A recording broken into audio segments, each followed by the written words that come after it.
শুভ সকাল আমার মাধ্যমিক পরীক্ষার্থী বন্ধুরা।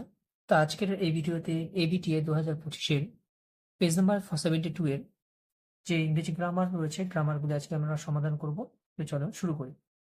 তো ফার্স্ট দেখো রয়েছে, we dash our own culture in content until it dash by the foreign pundits and then we praise it excessively dash cue from them. তো এখানে প্রথমত এই গ্রামারগুলোর ক্ষেত্রে তোমাদের 3টি করে অপশন দেওয়া থাকবে। যেমন ফার্স্ট আমরা এটা ছোট্ট করে বর্ণনা দেবো, যেটা এখানে কি বলা হচ্ছে যে আমাদের যে কালচার রয়েছে সেই কালচার সাধারণত আমরা নিজেরা বললে যেটা অনুভূতি না পাই, অনুভূতির কথাটা বলা ভুল হবে, অন্য গর্ববোধ যেটা, ঠিক আছে, নিজেদের তো গর্ববোধ করা যাবে না। যখন অন্য কেউ কিছু একটা আমাদের কালচার নিয়ে কোনো কথা বলবে তখন আমাদের সেটা আমরা সেটা গর্ববোধ করে থাকি। তো এখানে যেটা বলা হচ্ছে যে দ্বিতীয় অন্য দেশের যে সমস্ত পণ্ডিতেরা যখন আমাদের কালচার নিয়ে কোনো বর্ণনা দেবে তখন আমরা সেটা কি খুবই ভালো মনে করি এবং সেটাকে গর্ববোধ করে থাকি। তো সেরকম একটা কিছু বলা হয়েছে, এখানে উল্লেখ করা আছে। এবার কি করতে হবে, এখানে তোমাদের 3টে করে অপশন দেওয়া আছে। উই ড্যাশ, এই ড্যাশে কি আছে, 3টে অপশন, হেল্ড, হোল্ড, হোল্ড। তো এখানে আমরা প্রথমত এই 3টের মধ্যে যেটা সঠিক উত্তর হবে সেটা বসাতে হবে। তো এখানে ফার্স্ট অ্যান্সারটা আসবে হোল্ড। এবার হেল্ড কেন হবে না? হেল্ড হচ্ছে ভার্ব টু, ভি2। তো সেক্ষেত্রে এটা হেল্ডটা বসানো যাবে না। এবং দ্বিতীয় যেটা আছে হোল্ড, হোল্ডটা কেন হচ্ছে, কারণ এটা প্রেজেন্ট ইনডিফিনিট টেন্সের।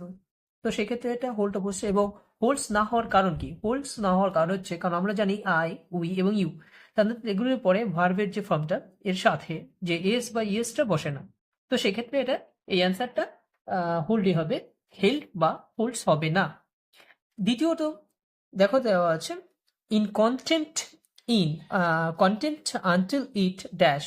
এখানে 3টে অপশন আছে, একটা হচ্ছে it is praised, have been praised এবং প্রেজড। তো এক্ষেত্রে অ্যান্সারটা যেটা আসবে প্রেজড, অ্যান্সারটা আসবে praised by the Frisian pundits and then we praise it excessively dash cue from them dash. এখানে 3টে অপশন আছে, লাস্ট কি আছে, একটা হবে টেকেন, টেকিং, টেক্স। তো এক্ষেত্রে আমরা এটা লিখবো, অ্যান্সারটা লিখবো কি টেকিং,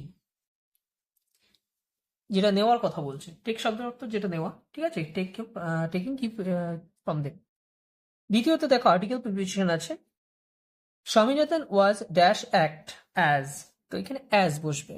আমি জাস্ট অ্যান্সারটা করে চলে যাচ্ছি। Swaminathan was dash as act as a cord of communication Rajam and Mani, Rajam and মণি।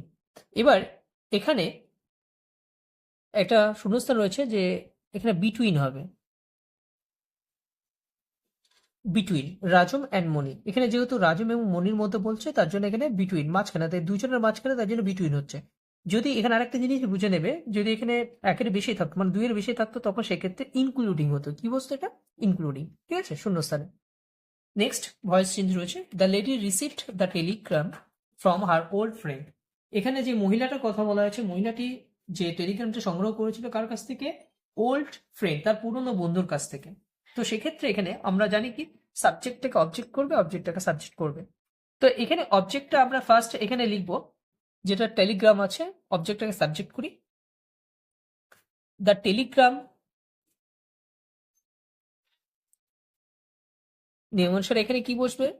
ভি2 আছে বলে একটা ওয়াজ বসিয়ে দেবো আমরা, ভি2টা was received, the telegram was received, নিয়ম অনুসারে কি বসে? বাই বসে। দ্য লেডি কার কাছ থেকে? ফ্রম হার ফ্রেন্ড, বাকি অংশটা লিখে দেবো, ফ্রম হার ফ্রেন্ড।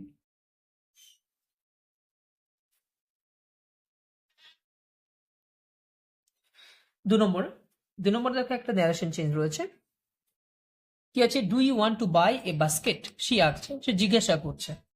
তো এখানে আমরা সাধারণত করেছি কি, যদি সেইট থাকে সেইটের পরিবর্তে কি বসে? আক্স বসে। তো অলরেডি আক্স রয়েছে, তো আমরা কি লিখবো? আমরা যেটা আছে সেটা লিখে দেবো, যে সি আক্সড। এবার এখানে যে ইফ, যেহেতু এটা কোশ্চেন মার্ক, প্রশ্ন করছে, তো যেহেতু প্রশ্ন করছে তো সেক্ষেত্রে কোশ্চেন মার্ক থাকলে জয়েন করার জন্য, এটাকে জয়েন করার জন্য দ্যাট এর পরিবর্তে ইফ বসে। She asked if I wanted to buy a basket.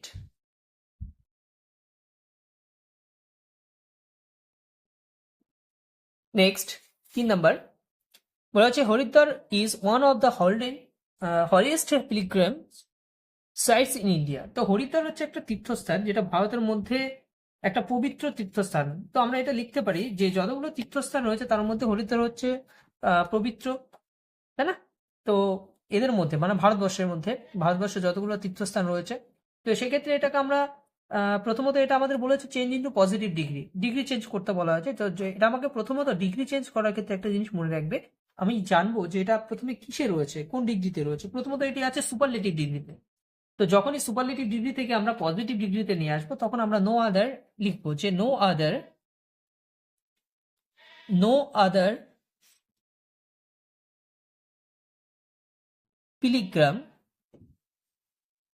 pilgrimage in India is as holy as Haridwar.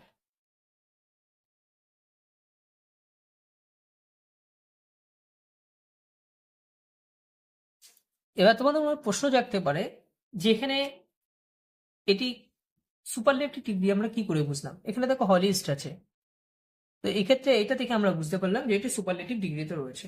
এবং এই পেজেরই লাস্ট যে ফ্রেজাল ভার্বগুলো রয়েছে সেগুলো খুবই গুরুত্বপূর্ণ। যেমন প্রথমে রয়েছে কোয়ারেল, দ্বিতীয়টা আছে দেখো রিজেক্টেড এবং সারাউন্ডেড। তো কোয়ারেল, তো ফ্রেজাল ভার্ব তোমাদের প্রথমত মুখস্থ করে ফেলতে হবে। এগুলো আমি জাস্ট অ্যান্সারটা করে দিচ্ছি। প্রথমটা হবে কোয়ারেল, ফল আউট। দ্বিতীয় রিজেক্টেড আছে, রিজেক্টেড টার্ন ডাউন। এক্ষেত্রে টার্ন এর সাথে ইডি যোগ করে দেবে, টার্ন ডাউন। 3 নম্বর কি আছে? সারেন্ডেড। তো সারেন্ডেড কি হবে? Give in. গিভ আছে, গিভটা গেভ হয়ে যাবে, গিভটা কি হয়ে যাবে? Gave in.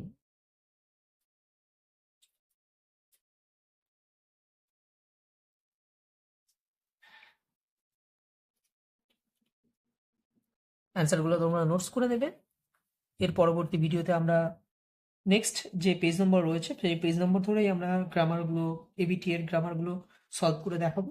তো ভিডিওটি যদি ভালো লাগে তো তোমরা অবশ্যই ভিডিওটিতে লাইক করবে এবং আমার যে চ্যানেল রয়েছে এসএম লার্নিং চ্যানেলটিকে অবশ্যই তোমরা সাবস্ক্রাইব করবে আরো নতুন নতুন ভিডিও পাওয়ার জন্য।